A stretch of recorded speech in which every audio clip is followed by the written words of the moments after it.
What is going on, YouTubers, gamers, and hobbyists? Welcome to this Flames of War showcase. Oh, little showcase. Kind of a mini showcase. Partway through. I say partway through. I'm nearly there. I'm doing this to show a record of how I'm painting my Americans in my infantry, my parachute rifle, a platoon. That's how I'm painting these guys.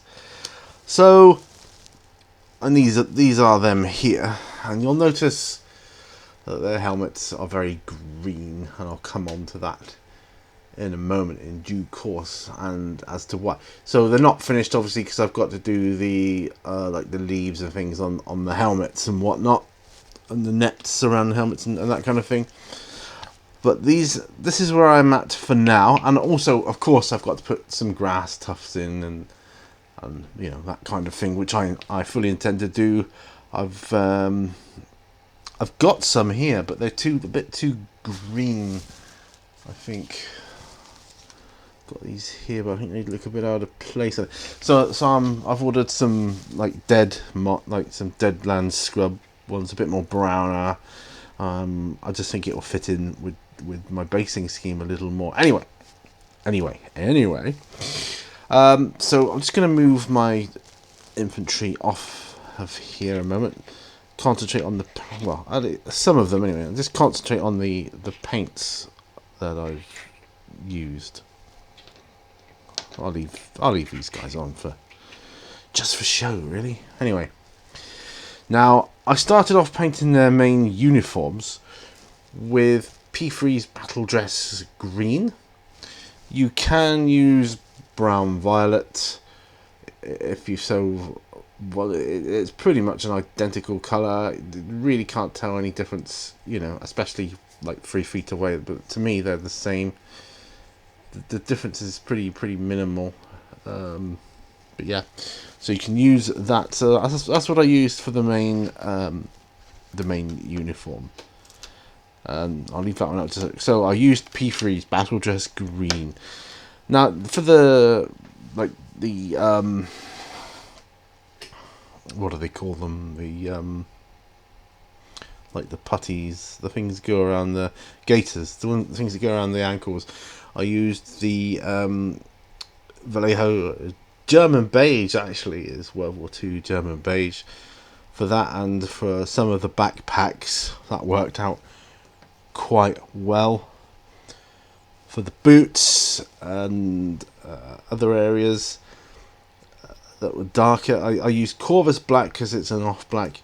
Again, you can use what's a similar colour to that, German grey if you want. It's an identical colour. It might even be slightly darker than Corvus black, but yeah, I used Corvus black by Citadel for that. Their boots. I didn't want to have jet black boots on them. I just didn't.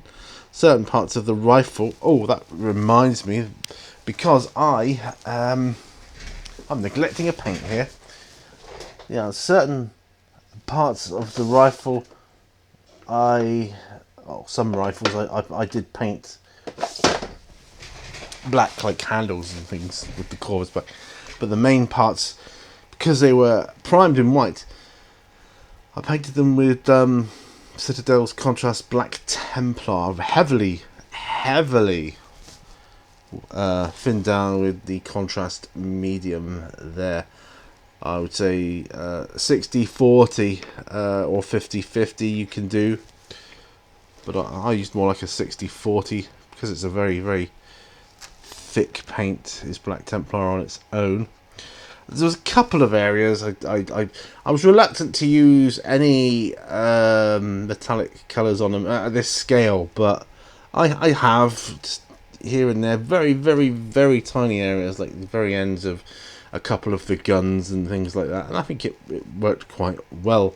This is not in any particular order, by the way, not the way I painted them. So I've got flesh tone here, Vallejo medium, model colour, medium flesh tone is what probably all my troops, or the majority of them, are going to be painted with. Now, the helmets.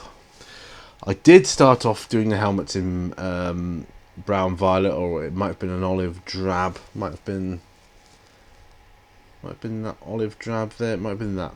But, because they were washed with the Null oil. Okay, so I did that. You know, all the actual infantry. Washed them with a Null oil. But I wanted, you know, my idea of Americans' are green uniforms. I know a lot of them aren't. But I wanted a brighter green, mainly for this scale, for my own use, to look down at the tabletop and I need to see the green helmets, know that they're my guys, so I can see them at a glance, who's who.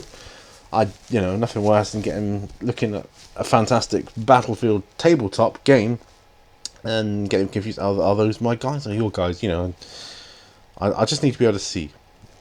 So that's why I did that. I went back in, made them a greener helmet, and I used model colour by Vallejo, Luftwaffe green. So strange that I'm using like German colours on Americans, but largely it's what I've got to hand. You know, make it work kind of thing. But that's what I used, Luftwaffe green for the helmets here. That is the colour of these helmets, Luftwaffe green. And I think they are what they should be in my mind. Right, so I've done the wash. Right. For the bases, using Vallejo's earth texture, what's it called? Dark earth. Just using that. Yeah. We're then a wash of Agrex earth shade, followed by a dry brush of tan earth from the Flames of War paint range. Yes, I've got a couple of Flames of War paints. I wanted to try them out to see what their pigmentation was like, how they compare with other ones. They're kind of a mix. They're kind of in between. I'd say they were in between the conventional like model color ones and like the likes of Army Painter, which are quite pigment heavy. But yeah, so it's nice, not bad. And that, yes, that is everything to date. That's all the paints I've used to date on these things. You may think that's Steel Legion drab around the size. No, it isn't. That's just bare plastic. It is the exact colour, and I'm just going to leave it that way. And I'm happy with that. I'm okay with that, actually. It's quite refreshing not to paint the rim of a base, so I'm leaving that one. And that's it. So yeah, so thanks very much for watching. Remember, all brushes lead to war. I'll see you guys on the next video, so bye for now folks, bye bye!